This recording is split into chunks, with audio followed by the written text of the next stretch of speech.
समावेशी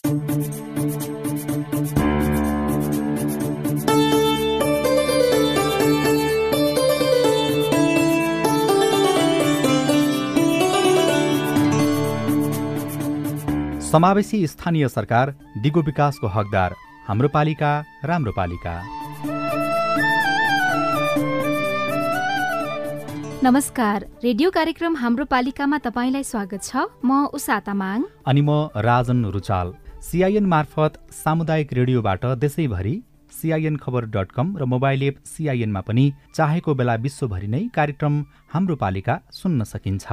अस्ट्रेलिया सरकार र द एसिया फाउन्डेसनको साझेदारीमा सञ्चालित स्थानीय सरकार सबलीकरण कार्यक्रम अन्तर्गत तयार पारिएको रेडियो कार्यक्रम हाम्रो पालिका CINले उत्पादन तथा प्रसारण गरिरहेको छ। कार्यक्रम मुख्यतः 7 प्रदेशका 7 पालिकामा केन्द्रित हुँदै आएको छ। निश्चित नगरपालिकामा केन्द्रित भए पनि विषय भने अरू स्थानीय तह, नागरिक, सरकारवाला निकायका लागि पनि प्रेरणा, सूचना र जानकारीमूलक बनाउने कोसिस गर्छौं। स्थानीय सरकारले गरेका वित्त व्यवस्थापन, सूचनाको हक कार्यान्वयन, नागरिकको समृद्धि र सजिलोका लागि भए गरेका राम्रा अभ्यास र सुधार गर्नुपर्ने पक्षका बारेमा कार्यक्रम हाम्रो पालिकामा विभिन्न सामग्री सुन्नुहुनेछ। कार्यक्रम हाम्रो पालिकाको अघिल्लो हप्ताको भागमा आगामी आर्थिक वर्षको बजेट ल्याउने स्थानीय तहको तयारी र बजेट समयमा नआउँदाका प्रभावका बारेमा पूर्व सचिव गोपीनाथ मैनालीसँग कुराकानी गरेका थियौं। कैलालीको टिकापुर नगरपालिकाले समयभन्दा पहिला नै बजेट ल्याएको बारेमा पनि चर्चा भएको थियो। पालिकामा गठन भएका शाखा महाशाखाले बजेटको प्रभावकारी कार्यान्वयनका लागि खेल्न सक्ने र निभाइरहेको भूमिकाका बारेमा पनि विभिन्न सामग्री प्रसारण गरेका थियौं। कतिपय पालिकामा कर्मचारी बीचको समन्वयका कारण थोरै बजेटबाट पनि धेरै उपलब्धि हासिल गरेका बारेमा पनि सुन्नु भएको थियो। कार्यक्रम हाम्रो पालिकाको आजको अङ्कमा आर्थिक वर्ष 2080-81 को बजेटमा सुशासनका लागि गरिएका प्रतिबद्धता, सार्वजनिक परीक्षण, लैङ्गिक उत्तरदायी बजेट एवं समावेशी बजेट परीक्षण, सामुदायिक अङ्क तालिका आदि जवाबदेहिताका औजारलाई कार्यान्वयनमा ल्याइनेछ। सार्वजनिक सुनवाई र सामाजिक परीक्षणमा भइरहेको व्यवस्था, नयाँ वर्ष अवधि भएको कारणले गर्दा पनि यो वर्ष हामीले सार्वजनिक सुनवाईलाई निरन्तरता दिन सकेनौं र पारदर्शिताका लागि स्थानीय सरकारले गरेको अभ्यासमा सुधार गर्नुपर्ने पक्ष। त सञ्चारकर्मी पत्रकार भनेको त प्रतिपक्ष हो नि त। ऊ त बाहिर बसेर खबरदारी गर्नुपर्ने मान्छे, सिस्टममा बसेपछि त ऊ कर्मचारी भएको, ऊ पत्रकार रहेन क्या। स्थानीय सरकारले गरेका काम कारबाही बारे जानकारी गराउँदाका फाइदा र अहिले भइरहेको अभ्यासका बारेमा आजको कार्यक्रम हाम्रो पालिका केन्द्रित हुनेछ। स्थानीय सरकार सञ्चालन ऐन अनुसार स्थानीय तहले असार 10 गतेभित्र सभामा आगामी आर्थिक वर्षको बजेट पेश गर्नुपर्छ। यसरी बजेट पेश गर्दा यस वर्षको बजेट अनुसार आय र व्यय हुन नसकेको कारण समेत पेश गर्नुपर्छ। तर करिब 75 स्थानीय तहले असार 10 गतेभित्र बजेट ल्याउन सकेनन्। राजनीतिक आस्था र विचारका आधारमा हुने मतभेदका कारण विशेष गरी तराई मधेसका जिल्लामा समयमा बजेट नआउने समस्या दोहोरिँदै आएको छ। धनुषाको मिथिला नगरपालिकाले पनि समयमा बजेट ल्याउन सकेन। बजेट मात्रै होइन, पालिकाले आफूले वर्षभरिमा गरेको काम कारबाही, उपलब्धिका बारेमा जानकारी नदिएकोमा पनि पालिकावासी खुसी छैनन्। चालु आर्थिक वर्ष सकिन अब 15 दिन मात्र बाँकी छ। तर मिथिला नगरपालिका भइ गरेका कामका बारेमा जानकारी दिने भन्दा पनि आगामी आर्थिक वर्षको बजेट, नीति तथा कार्यक्रम पारित गराउन लागि परेको छ। पालिकाले अनिवार्य रूपमा सामाजिक परीक्षण गराउने अभ्यासलाई निरन्तरता दिनुपर्ने बताउँदै मिथिला नगरपालिका 7 का ताराप्रसाद उपाध्याय, सामाजिक परीक्षण ढिलाइ भएको या अब कुनै कारणवश रोकिएको त्यो अलिकति हामीले बुझ्न नसके हुनाले हामी अलिकति त्यसमा दुखित छौं। पालिकाले गर्ने विकास, निर्माण र अन्य कार्यमा सकेसम्म तथ्याङ्क र आवश्यकता अनुसार थप गुणात्मक तथ्याङ्कको प्रयोग गरी उपलब्धि र कमजोरीको समीक्षा गर्दा आगामी दिनका लागि पनि मार्गदर्शन हुन्छ। तर नगर्नु वा ढिलो गरिदा पालिकावासी, जनप्रतिनिधि र कर्मचारीको नियतमा प्रश्न गर्छन्। अर्का स्थानीयवासी योगेन्द्र कुमार महतो, जनता माझमा जसरी विकासका योजनाको पैसाहरू आएको रकमहरू त्यसका लेखा परीक्षण गरिदिनु पर्छ। नगरमा पनि पनि अहिले देख्दाखेरि तपाईको मेयर र उपमेयर प्रमुखहरू भनौँ न, उहाँहरू पनि मनमौजी देखिन्छ। कता विकास झोलेको हिसाबले गर्न खोज्छन्। एकदम पारदर्शिता गरिदिउँ, सामाजिक परीक्षण गरेर जाउँ, सार्वजनिक परीक्षण गरेर लाँदाखेरि सबैलाई राम्रो हुन्छ, भोलि जनता माझमा पनि राम्रो हुनुहुन्छ। चालु आर्थिक वर्षका लागि छुट्याएको 89 करोड 64,24,792 रुपियाँ बजेट मध्ये 43 करोड रुपियाँ हालसम्म सकिएको छ। सामाजिक परीक्षण वा सार्वजनिक सुनवाईमा भएको ढिलाइका बारेमा बताउँदै नगरपालिकाका प्रवक्ता समेत रहनुभएका वडा नम्बर 7 का अध्यक्ष रामबहादुर स्याङदाङ, सामाजिक परीक्षणका लागि मिथिला नगरपालिकाले तयारी गर्दैछन्। अन्तिम आर्थिक वर्षको कारणले गर्दा हामी त्यसतिर तयारीमा छौँ। 2 कार्यकाल निर्वाचित भए पनि अहिलेसम्म सामाजिक परीक्षण आफूले नदेखेको मिथिला 2 का वडा सदस्य सावित्री देवी महतो बताउनुहुन्छ। सामाजिक परीक्षण के लेल त अब हम कार्यपालिका सदस्य नहीं छी, हम त कार्यपालिका में नहीं जाय छी। आ वो की बेहोरा है नहीं है से हमरा सुन के था नहीं है, लेकिन वो सामाजिक परीक्षण करा भी पड़ते से के अनुभव नहीं छले, नहीं भेले, लेकिन चासो है हमरा सबके सामाजिक परीक्षण होय के चाहिए। गएको आर्थिक वर्षमा मिथिला नगरपालिकाले सामाजिक परीक्षण र सार्वजनिक सुनवाई गरेको थिएन।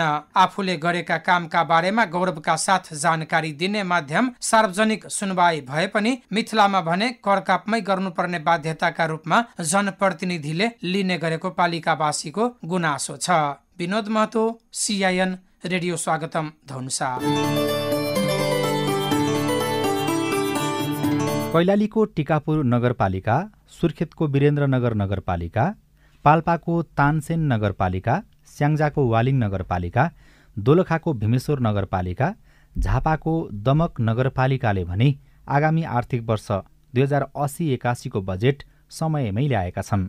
स्थानीय तहको बजेट खर्च पारदर्शी हुनुपर्ने अन्तर सरकारी वित्त व्यवस्थापन ऐनमा भनिएको छ। स्थानीय सरकारले बनाउने योजना र बजेटमा पालिकावासीको सहभागिता र खबरदारी जति धेरै भयो उति नै पारदर्शिताको अभ्यास हुन्छ। अख्तियार लगायतका सरोकारवाला निकायको प्रतिवेदन अनुसार पालिका स्तरमा सुशासनका लागि गरिएका प्रयास प्रभावकारी हुन सकेका छैनन्। झापाको दमक नगरपालिकाका बासिन्दा भने आफ्नो बजेट र कार्यक्रमका बारेमा सचेत बन्दै गएका छन्। दमक नगरपालिकाले गत आइतबार आर्थिक वर्ष 2080-81 को लागि 1 अर्ब 84 करोड भन्दा धेरैको बजेट ल्याएको छ। उक्त बजेट सार्वजनिक भइरहँदा ध्यान दिएर सुन्नुको कारणबारे बताउँदै दमकेकी इक्सा सम्माम्फे, स्वाभाविक नागरिकहरूको चासो त हुन्छ नै। मैले सकेसम्म त्यो विषयहरूमा चासो लिने गरेको छु। आदिवासी जनजातिहरूको चाहिँ भाषा, लिपि, संस्कार, संस्कृतिलाई चाहिँ प्रवर्धन र संरक्षण गर्दै लाने भन्ने कार्यक्रम विषय पनि बजेटमा समेटिएको छ। नगरपालिकाको काम कारबाहीको बारेमा जानकारी लिने र खबरदारी गर्न रुचाउने उहाँ यौनिक तथा अल्पसंख्यकका लागि पनि बजेटमा समावेश गरिएकोमा खुसी हुनुहुन्छ। दमक 5 निवासी राजु खड्का पनि बजेट आइसकेपछि थप सचेत बन्ने गरेको धारणा राख्नुहुन्छ। बजेट प्रस्तुत हुनुभन्दा नि अब त्यो कार्यान्वयन चाहिँ कतिको हुन्छ भन्ने चाहिँ त्यो महत्त्वपूर्ण कुरा हो। बजेट भाषणमा त आयो, अब कति भाषणमा मात्रै सीमित पनि भएका छन्। कार्यान्वयन हुनु चाहिँ अब महत्त्वपूर्ण कुरा हो। आगामी साउनबाट लागू हुने बजेटमा सबैभन्दा धेरै पूर्वाधार विकासका लागि 67 करोड विनियोजन गरिएको छ। पारदर्शी नभएको खर्चको शीर्षकको रूपमा कार्यालय सञ्चालनलाई व्याख्या गर्ने गरेको सुनिन्छ। तर दमक नगरपालिकाले आगामी आर्थिक वर्षको लागि 21 करोड 70 लाख कार्यालय सञ्चालनको लागि बजेट छुट्याएको छ। चालु आर्थिक वर्षमा 24 करोड 55 लाख विनियोजन गरिएको लेखा अधिकृत देवी कोइरालाले जानकारी दिनुभयो। बजेट कार्यान्वयनसँगै खर्चको हिसाबका बारेमा हरेक पालिकाले नागरिकलाई जानकारी दिनुपर्छ। तर दमक नगरपालिकाले भने हालसम्म पनि सार्वजनिक सुनवाई गरेको छैन। सार्वजनिक सुनवाई नगर्नुको कारणबारे बताउँदै दमक नगरपालिकाका प्रवक्ता तथा दमक 8 का वार्ड अध्यक्ष धर्मप्रसाद दाहाल, सँगसँगै हाम्रो कार्यकालको एउटा नयाँ वर्ष अवधि भएको कारणले गर्दा पनि यो वर्ष हामीले सार्वजनिक सुनवाईलाई निरन्तरता दिन सकेनौँ। बुलेटिन पुस्तक निकालेर पालिकाका वर्षभरिका गतिविधिहरू सार्वजनिक गर्ने भन्ने हामीले त्यो व्यवस्था गरेका छौँ। चालु आर्थिक वर्षका लागि छुट्याइएको 1 अर्ब 63 करोड बढीको बजेट मध्ये गत जेठ मसान्तसम्म 49.04% बजेट खर्च भइसकेको छ। मनकुमार गदाल, CIN, दमक, झापा। संघीयता कार्यान्वयन अघि स्थानीय निकाय सामाजिक परीक्षण कार्यविधि 2067 कार्यान्वयन गरिएको थियो, जसअनुसार स्थानीय निकायले एक आर्थिक वर्षमा सम्पादन गरेका कार्यक्रम र त्यसको सामाजिक उपलब्धि तथा कार्य सम्पादनको लेखाजोखाका लागि वर्षमा एकपटक सामाजिक परीक्षण गर्नुपर्थ्यो। स्थानीय सरकार बनेपछि कतिपय जनप्रतिनिधिले उक्त कार्यविधिका प्रावधानलाई आफ्नो पालिकामा कार्यान्वयनमा ल्याएका छन्। सामाजिक परीक्षण वा सार्वजनिक सुनवाईको व्यवस्था गर्दै आर्थिक वर्ष समाप्त भएको पहिलो चौमासिकभित्र त्यस्ता गतिविधि गर्ने गरिए पनि अधिकांश पालिकाले व्यवस्था गरेको पाइएको छ। पालिकाद्वारा सञ्चालित विकास कार्यक्रम, उपलब्ध सेवा, वस्तु र सुविधा सार्वजनिक गर्ने र त्यस्ता विषयका सम्बन्धमा सार्वजनिक थलोमा सेवाग्राहीले उठाएका प्रश्नको जवाब दिने अभ्यास नै सार्वजनिक सुनवाई हो। सुनवाईका बेलामा आएका सुझाव अनुसार सुधार गर्ने जनप्रतिनिधिले प्रतिबद्धता जनाउँछन्, तर विश्वास लाग्दैन भन्नुहुन्छ स्याङ्जाको वालिङ 8 का भीम प्रसाद पङ्गेनी। अहिलेसम्मको अवस्था हेर्दा यो वालिङ नगरपालिकाले सार्वजनिक सुनवाईलाई केवल एउटा सामान्य कार्यक्रमको रूपमा जनताहरूलाई सार्वजनिक सुनवाई कार्यक्रम आयोजना गरिएको छ भन्ने किसिममा मात्रै आयोजना गरेको जस्तो मलाई लाग्छ। पृष्ठपोषणलाई लिएर नगरपालिकाले कार्यक्रम तर्जुमा गरेर अगाडि बढाएको जस्तो मलाई लाग्दैन। वालिङ नगरपालिकाले सार्वजनिक सुनवाईलाई प्रभावकारी बनाउनु पर्ने सुझाव वालिङ 8 का खिमानन्द पराजुलीको पनि छ। केही सुधार हुने लक्षणमा थियो, अहिले चाहिँ हामीले त्यो खालको सार्वजनिक सुनवाई गरेको मैले थाहा पाएको छैन। त्यसले गर्दाखेरि त्यो खालको वातावरण बन्दियोस्। अब यो प्रचारमुखी भन्दा पनि जनउत्तरदायी हिसाबले जनतालाई ठ्याक्कै हुने गरी र भएका कुराहरू जानकारी गराउनको लागि समय समयमा त्यस्ता खालका कार्यक्रमहरू आयोजना गरिदिए राम्रो हुन्थ्यो। नगरपालिकाले हरेक आर्थिक वर्षमा कम्तीमा एकपटक सार्वजनिक सुनवाई गर्ने नीति लिएको र नियमित सार्वजनिक सुनवाई गर्दै आएको दाबी नगरपालिकाको छ। नगरपालिकाले योजना सञ्चालन भएका ठाउँहरूमा पुगेर योजनागत रूपमा सार्वजनिक सुनवाई गरेको र त्यहाँबाट प्राप्त सुझावहरूलाई कार्यान्वयन गर्दै अगाडि बढ्दा केही सुधारका संकेतहरू देखिएको बताउनुहुन्छ नगर प्रमुख कृष्ण खाँड। जहाँ जहाँ योजनाहरू दिएका छौँ त्यो ठाउँमा गएर सम्बन्धित वार्डमा गएर पनि हामीले होइन सार्वजनिक सुनवाई गरेका छौँ। वेबसाइट मार्फत पनि हामीले गरेका छौँ। जनताका गुनासोहरू सोझै कल सेन्टर मार्फत उहाँहरूले कुन शाखामा मेयरलाई, उपमेयरलाई अथवा कर्मचारीहरूलाई कहाँ हो त्यो यसरी पनि गुनासोहरू सङ्कलन गर्ने र त्यही अनुसारले औपचारिकता मात्र नभइकन त्यसलाई कार्यान्वयन गर्ने हिसाबले हाम्रो साधन स्रोतले भ्याएसँग कार्यान्वयन गरेर जाने कुरामा हामी अगाडि बढिरहेका छौँ। यसले केही राम्रा सुधारका सङ्केतहरू पनि आछ। वालिङले नागरिकलाई नगरपालिकाका गतिविधिका बारेमा सार्वजनिक सुनवाई बाहेक वेबसाइट, सामाजिक सञ्जाल, कल सेन्टरको माध्यमबाट पनि जानकारी दिने गरेको छ। त्यसमा भने प्रत्यक्ष अन्तर्क्रिया गर्न उति सजिलो नहुने सेवाग्राही बताउँछन्। तोलाकान्त बगाले, रेडियो आँधीखोला, वालिङ स्याङ्जा। कैलालीको टिकापुर नगरपालिकाले आगामी आर्थिक वर्ष 2080-81 को नीति तथा कार्यक्रम र बजेट सार्वजनिक गरिसकेको छ। नीति तथा कार्यक्रम र बजेटमा सुशासन, जवाफदेहिता र पारदर्शिताको विषय कतिको प्राथमिकतामा छ त? एकछिन एउटा रिपोर्ट सुनौ। टिकापुर नगरपालिकाको नीति तथा कार्यक्रम असार 5 गते सार्वजनिक भयो भने बजेट 7 गते ल्याएको छ। पारदर्शिता, जवाबदेहिता र सदाचारका लागि आवश्यक संयन्त्र परिचालन गरिने त्यसमा उल्लेख छ। पारदर्शिता, जवाबदेहिता र सदाचारका लागि सार्वजनिक सुनवाई, सामाजिक परीक्षण, सार्वजनिक परीक्षण, लैङ्गिक उत्तरदायी बजेट एवं समावेशी बजेट परीक्षण, सामुदायिक अङ्क तालिका आदि जवाबदेहिताका औजारलाई कार्यान्वयनमा ल्याइनेछ। नीतिमा उल्लेख गरे अनुसार टिकापुर नगरपालिकाले आउँदो आर्थिक वर्षका लागि जनशक्तिको क्षमता विकास, संस्थागत सुशासन, उत्तरदायित्व विकासका लागि 5 लाख बजेट विनियोजन गरेको छ। नगरपालिकाको जनशक्ति क्षमता विकास, संस्थागत सुशासन, उत्तरदायित्व विकास तथा नगरपालिका सेवा प्रवाह सहजताको लागि रु 5 लाख विनियोजन गरेको छौँ। प्रत्येक वर्ष सामाजिक परीक्षण, सार्वजनिक लेखा परीक्षण र सार्वजनिक सुनवाईमा पनि जोड दिइएको छ। नगरपालिकाका प्रमुख प्रशासकीय अधिकृत मङ्गलबहादुर शाही। सार्वजनिक परीक्षण अनि लेखा परीक्षण त्यसपछि सार्वजनिक सुनवाई कार्यक्रमलाई पनि विगतको भन्दा अझ हामीले थप सशक्त रूपले बनाएका छौँ। 79-80 का निमित्त सार्वजनिक परीक्षण गर्यौं। अघिल्लो वर्ष पनि हामीले सार्वजनिक सुनवाई गरेका हौं। यो वर्ष पनि हामीले सार्वजनिक सुनवाईका निमित्त सार्वजनिक सूचना प्रकाशन गरिसकेका छौं। नगर प्रमुख रामलाल डगौरा थारू पनि नगरपालिकाको सुशासनको पाटोलाई बलियो बनाउन सामाजिक परीक्षण सार्वजनिक सुनवाई प्रभावकारी बनाउने प्रतिबद्धता जनाउनुहुन्छ। नगरपालिकाको सुशासनको पाटोलाई चुस्त दुरुस्त र मिटबेटा गराउनको लागि अब यो हाम्रो नियमित प्रक्रिया हो। हामी यसलाई कन्टिन्युटी दिएर अगाडि बढाउँछौँ। चालु वर्षको सामाजिक परीक्षण गरिसकेको र सार्वजनिक सुनवाई गर्ने तयारीमा रहेको नगरपालिकाले जनाएको छ।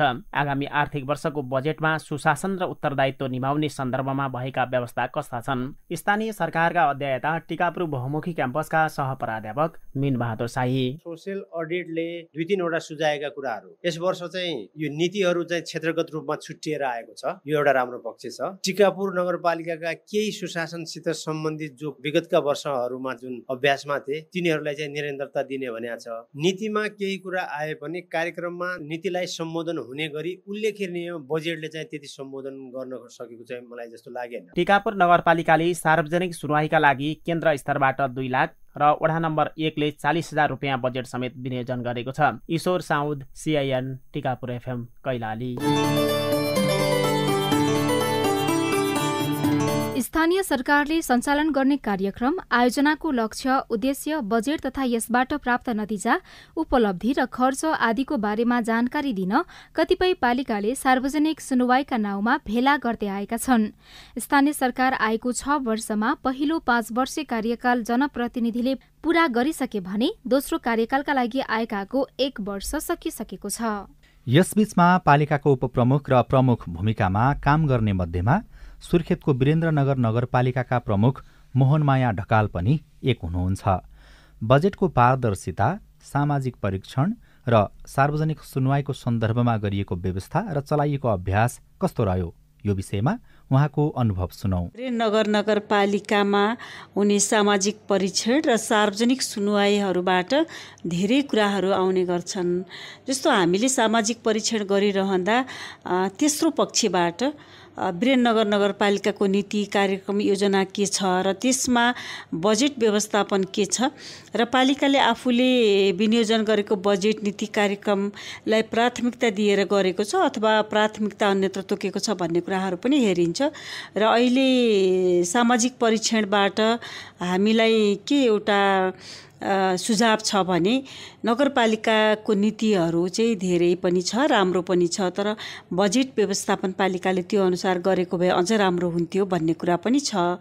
र स्थानीय पालिकाले बजेट विनियोजन गर्दाखेरि, नीति बनाउँदा हामीले आफ्नो स्रोतबाट त्यसलाई सम्पन्न गर्न सक्ने कुरा पनि राख्छौँ र थप भोलि प्रदेश सरकार, सङ्घीय सरकार, विकास साझेदार अथवा निजी क्षेत्रसँग पनि सहकार्य गर्नु पर्यो भने हाम्रो नीतिमा त्यो कुरा आयो भने त्यहाँबाट हामीलाई सहज हुन्छ। त्यसकारणले नीतिहरूमा हामीले अझ धेरै कुराहरू पनि राख्नुपर्ने हुन्छ। सार्वजनिक परीक्षण गर्दाखेरि आम नागरिकले कस्तो बुझ्नुभयो, कस्तो महसुस गर्नुभयो भन्ने कुरालाई पनि हामीले विभिन्न सर्वेक्षणहरू गर्छौँ। सेवाग्राहीले सेवा लिएर जाँदै गर्दाखेरि कस्तो अनुभव गर्नुभयो, होइन, तत्काल लिएका सेवाग्राही अथवा वीरेन्द्रनगर नगरपालिकासँग काम गरेका सेवाग्राहीहरूले के बुझ्नुभयो त, अथवा सेवा लिइरहँदा कस्तो खालको महसुस गर्नुभयो भन्ने कुराहरू पनि जोडिन्छ र उहाँहरूले धेरै कुरामा आफूले बुझ्न चाहेको कुरा, सोध्न चाहेको कुरा, भन्न चाहेको कुरा, सल्लाह सुझाव दिन चाहेको कुराहरू सार्वजनिक सुनवाईको क्रममा भन्नुहुन्छ। यसबाट हामीलाई एउटा के कुरा सुधार गर्नुपर्छ अथवा कसरी जानुपर्छ भन्ने कुराका विभिन्न भनौँ न नगरवासीहरूले बोलेका कुराको आधारले पनि काम गर्न सहज हुन्छ। नगरपालिकाले दिएका सेवा सुविधाहरूको बारेमा सूचना कम छ भन्ने कुरा पनि आएको छ। त्यसकारण हामीले यो वर्षदेखि हाम्रो वीरेन्द्रनगर नगरपालिकामा भएका विभिन्न सञ्चार माध्यमहरूसँगको सहकार्यमा हामीले सार्वजनिक सूचनाहरू जारी गर्ने अथवा नगरपालिकाले दिने सेवाको बारेमा विभिन्न भनौँ न जिङ्गलहरू बनाएर बजाउने, हामीले पत्र पत्रिकामा सूचना दिने कामलाई अझ बढी गर्नुपर्छ है भन्ने कुराहरू पनि आएको छ। सुर्खेतको वीरेन्द्रनगर नगरपालिका मात्रै होइन, देशभरिका पालिकाहरूले सुशासन र पारदर्शिताका मूल्य मान्यता विरुद्ध जान मिल्दैन र जनप्रतिनिधि पनि त्यसै भन्छन्। तर नागरिक समाजका अगुवा तथा सरोकारवाला स्थानीय सरकारले सुधार गर्नुपर्ने विषय औल्याउन छोडेका छैनन्। गौरीशङ्कर सामुदायिक पुस्तकालयको सचिव पनि हुँ, नवराज नेउपाने। सार्वजनिक सुनवाईको क्रममा केही सुधार गर्नुपर्ने हामीले देखेका छौँ। सबै उपभोक्ताहरूले थाहा पाउने गरी 10 दिन अगाडि सूचना सम्प्रेषण गरेर कुन कुन योजनाहरू कसरी सम्पन्न भए, त्यो योजनामा कति बजेट थियो र त्यो बजेट अनुसार त्यो काम भएको छ कि छैन, गुणस्तरीयताको कुरा पनि अहिले प्रश्नको रूपमा आएको छ। यो अनुगमन संयन्त्र बलियो बनाउँदै त्यसलाई अगाडि बढाउन सक्यो भने साँच्चै सामाजिक परीक्षणको औचित्यता पनि पुष्टि हुन्छ। नमस्ते, म गणेश बुढाथोकी दोलखा। पालिकाले बजेट बनाउँछ, बजेट खर्च गर्छ र त्यो बजेट कहाँ कसरी खर्च गर्यो भन्ने जान्ने कुरा, त्यो अधिकार भनेको जनतासँग हुन्छ। आफ्नो वेबसाइटमा राखेर हुनसक्छ अथवा नागरिक समाजको मान्छेहरूसँग बोलाएर अथवा समाज आफ्नै गाउँठाउँको मान्छेहरूसँग बोलाएर उनीहरूसँग पुग्ने गरी विभिन्न माध्यमबाट, रेडियोबाट हुन सक्यो, सामाजिक सञ्जालबाट हुन सक्यो, स्थानीय तहको आफ्नै पालिकाको वेबसाइटबाट हुन सक्यो, पर्चा पम्पलेटिङ गरेर हुन सक्यो, ब्रोसर बनाएर हुन सक्यो, गरेको गतिविधिको बारेमा चाहिँ नागरिकलाई जानकारी दिनुपर्छ, सुसूचित गर्नुपर्छ। म गोकर्ण पोखरेल, तामोसी 3 जफे। सबै गाउँपालिकाहरूले तोकिएको समयमा सामाजिक परीक्षण गर्नुपर्छ। जो 20 प्रकारका सूचनाहरू चाहिँ जनतालाई स्वतस्फूर्त रूपमा चाहिँ जनतालाई सूचित गर्नुपर्ने भएको हुँदा आफूले गरेका कामहरू जनतासम्म पुर्याउनको लागि विभिन्न मिडियाको माध्यमबाट स्वत रूपमा चाहिँ प्रकाशन गरेर अगाडि ल्याउनु पर्ने हुन्छ। तोकिएको समयमा सामाजिक परीक्षण पनि गर्नुपर्ने हुन्छ, सार्वजनिक सुनाई पनि गर्नुपर्ने हुन्छ। तपाईँ यति बेला रेडियो कार्यक्रम हाम्रो पालिका सुन्दै हुनुहुन्छ। सामुदायिक सूचना नेटवर्क CIN ले उत्पादन तथा प्रसारण गरिरहेको कार्यक्रम हाम्रो पालिकाको आजको अङ्कमा स्थानीय सरकारले गरेका काम कारबाहीबारे जानकारी गराउँदाका फाइदा र अहिले भइरहेको अभ्यासको बारेमा छलफल गर्यौं। तपाईको स्थानीय तहले गरेको काम कारबाही तपाईलाई कस्तो लागिरहेको छ? सुनाउन मन छ भने 015260 मा फोन गरेर आफ्नो कुरा राख्न सक्नुहुन्छ। स्थानीय तहको काम कारबाहीका बारेमा sahajahakhbar@gmail.com मा, हाम्रो फेसबुक पेज CIN खबर, ट्विटर ह्यान्डल @CIN खबरमा पनि लेख्न सक्नुहुनेछ। कार्यक्रम हाम्रो पालिकामा अब सामाजिक परीक्षण वा सार्वजनिक सुनवाईका सन्दर्भमा गरिएको अभ्यासको टिप्पणी सुनौ। प्रत्येक 3 महिनामा सम्पादित कामका बारेमा 15 दिनभित्र अनिवार्य रूपमा नियमित ढंगले सार्वजनिक गर्नु भन्ने अदालतको आदेश पनि स्थानीय सरकारलाई छ। त्यसअनुसार सूचना अधिकारी तोकी निजको सम्पर्क नम्बर र फोटोसहितको विवरण फ्लेक्स बोर्ड वा अन्य उपयुक्त माध्यमद्वारा सार्वजनिक गर्न सूचना शाखा वा सूचना केन्द्र जस्ता निकाय संयन्त्र खडा गर्ने पहल गर्न, सूचना माग र प्रवाहको छुट्टै अभिलेख राख्ने व्यवस्था गर्न पनि राष्ट्रिय सूचना आयोगले सबै पालिकालाई भनेको छ। पालिकाको पारदर्शिताको अभ्यास र खर्च विवरण सार्वजनिक र समीक्षामा आगामी दिनमा सच्याउनु पर्ने कुरा के छ? हामीले एकजना सुशासन अभियन्ता केदार खड्कासँग कुराकानी गरेका छौं। सूचनाको हकको हामी पनि अभियानकै रूपमा गर्यौं। सूचनाको हक सम्बन्धी ऐन ल्याउन पनि योगदान गर्यो, नियमावली ल्याउन, त्यसपछि राष्ट्रिय सूचना आयोग बनाउने कामहरू पनि भूमिका खेल्ने काम गर्यो। सूचनाको हक सम्बन्धी कानुन कार्यान्वयनमा कसैको चासो छैन। यो ऐनको मुख्य उद्देश्य भनेको स्थानीय सरकार अथवा स्थानीय पालिकामा बसोबास गर्ने नागरिकलाई यसले खास कसरी सम्बोधन गर्नुपर्थ्यो, यसको प्रयोग कसरी हुनुपर्थ्यो? यसमा चाहिँ जस्तो 3-3 महिनामा सूचना सार्वजनिक गर्नुपर्ने, कुनै सार्वजनिक निकायहरूले सार्वजनिक सूचना गर्नुपर्ने, जनतालाई सुसूचित गर्नुपर्ने, जानकारी दिनुपर्ने, आफूसँग भएका सूचनालाई चाहिँ स्वस्फूर्त रूपमा चाहिँ आफ्ना माध्यमहरूबाट बाहिर ल्याउनुपर्ने भन्ने यो सूचनाको हकको सम्बन्धी सबभन्दा ठुलो चाहिँ मर्म नै त्यहाँनिर छ। तर त्यो कहीँबाट कार्यान्वयन हुन सकेन। अहिले न त पालिकाले गर्न सकेका छन्, न ठुल्ठुला निकायले गर्न सकेका छन्, त्यो गर्न सकिरहेको अवस्था छैन। त्यसकारण चाहिँ स्थानीय नागरिकहरूलाई जबसम्म सूचना पाउँदैनन् तबसम्म उनीहरूले एभिडेन्स बेस्ड डायलग गर्न सक्दैनन्। जस्तो नागरिकले माग्नु पर्थ्यो, माग्न सकेनन्, अथवा जनप्रतिनिधि अथवा सरकारी निकाय अथवा स्थानीय सरकारले सूचना आफै पनि दिनुपर्थ्यो, त्यो दुईटै काम हुन सकेन कि अथवा कुनै पक्षबाट केही राम्रो सुधार पनि भएको छ? सूचनाको हक सम्बन्धी ऐन नै संविधानमै उल्लेख भएर आएको ऐन भएको हुनाले त्यो ऐनलाई अक्षरशः कानुन गर्दाखेरि चाहिँ प्रोएक्टिभ रूपमा स्वस्फूर्त रूपमा सूचना जनतालाई बढीभन्दा बढी सूचना दिनुपर्ने। सूचना भने के? बजेटको बारेमा, स्थानीय गाउँपालिकाको केसमा कुरा गर्यो भने बजेट यति पैसा यो शीर्षकमा छ, त्यो जनतालाई यति ठुलो भोल्युमको अङ्क देखाएर केही अर्थ लाग्दैन। त्यसमा त उसले फलानु मानव योजनाको लागि यसको लागि यति छ भनेर पत्रकार सम्मेलन गरेर हुन्छ कि आफ्नो वेबसाइटमा राखेर हुन्छ कि पत्रकारहरू परिचालन गरेर हुन्छ कि जनमत निर्माणका लागि विभिन्न प्लेटफर्महरू माध्यम गरे हुन्छ कि भने त्यो काममा सरकार स्थानीय निकायहरू टोटली त्यसबाट इग्नोर छन्। आफूले गरेको राम्रो कामको बारेमा सार्वजनिक गर्नको लागि डराउनु पर्ने कारण त के कारण लागिरहेको छ? हुँदैन, राम्रो काम नै हुँदैन। देखाउन लागेको काम गरेन भने तपाईँ जनताको अगाडि जान सक्नुहुन्छ। देखाउन लागेको काम गर्नु भएको छैन, त्यहाँभित्र षड्यन्त्र छ, त्यहाँभित्र चाहिँ अनियमितता भएको छ भने त्यो सूचना दिएर त उनीहरू आफैले खुट्टा किन बन्चरमा हान्थे, यो समस्या छ। पछिल्लो पटक हेर्नुहुन्छ भने पालिकाहरूले पनि सूचना दिनलाई डिनाइ गर्न थालेका छन्, उनीहरूले चाहिँ अनिच्छा व्यक्त गर्न थालेका छन् पालिकाहरूले पनि। र अहिले तपाईँलाई लिलजी अचम्म लाग्ला, गाउँपालिकाहरूमा अथवा सदरमुकामहरूमा अब पत्रकार हत्तपत्त भेट्नुहुन्न। त्यस्ता स्थानीय स्तरमा भएका पत्रकारहरू सबै गाउँपालिकाको सदस्यदेखि लिएर वडा अध्यक्ष पालिकाको एडभाइजर भएका छन् सबै। त्यसकारण हुनुको अर्थ नराम्रो हो त्यो होइन। तपाईँले जो सूचना ल्याउनु पर्ने हो उस भनेको त सञ्चारकर्मी पत्रकार भनेको त प्रतिपक्ष हो नि त।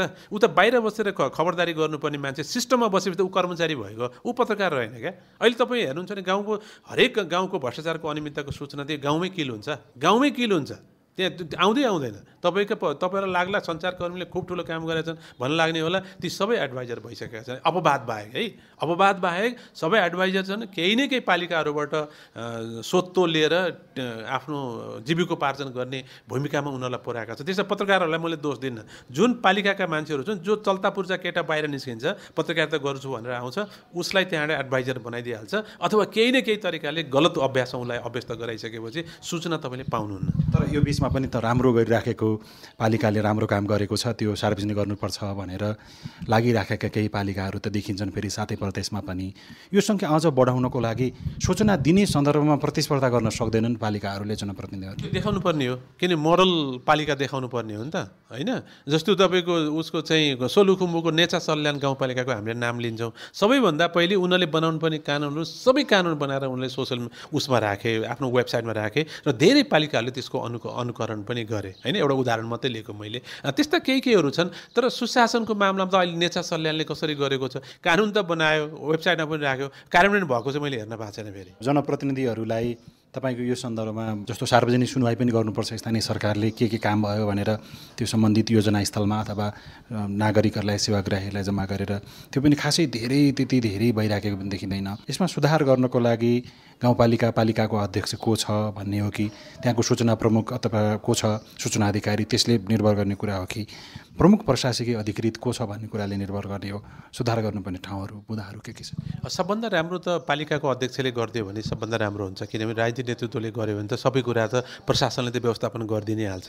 तर अहिले गाउँपालिकाले सार्वजनिक सुनवाई, सामाजिक परीक्षण जस्ता जुन टुल्सहरू छन्, संयन्त्रहरू छन्, त्यो संयन्त्रहरू चाहिँ एउटा देखाउने गहनाको रूपमा मात्रै प्रस्तुत गरेका छन्। सम्भवतः अहिले सार्वजनिक सुनवाई हुँदैन, त्यहाँनिर एउटा एक किसिमको भेला गोष्ठी हुन्छ, औपचारिकता गरिन्छ, त्यहाँ फुलमाला लगाइन्छ र ब्यानर राखेर फोटो खिचाएर त्यो चाहिँ बजेट ल्याउने कामहरू गरेको छ। मलाई लाग्छ सार्वजनिक सुनवाई त्यति धेरै प्रभावकारी रूपमा गरेको देखिँदैन। र सार्वजनिक सुनवाई नै गऱ्यो भने औपचारिक मञ्च बनाइन्छ र त्यो प्रायः जस्तो ठाउँमा त हामीले पत्रकार महासङ्घकै स्थानीय चुनावलाई नै काम गरेको छ, सजिलो हुन्छ। त्यति दिएपछि हाम्रो गलत सूचनाहरू बाहिर जाँदैन भनेर उहाँलाई ढुक्क हुनको लागि पनि पत्रकारलाई दिने गरेको मैले देखेको छु धेरै ठाउँमा।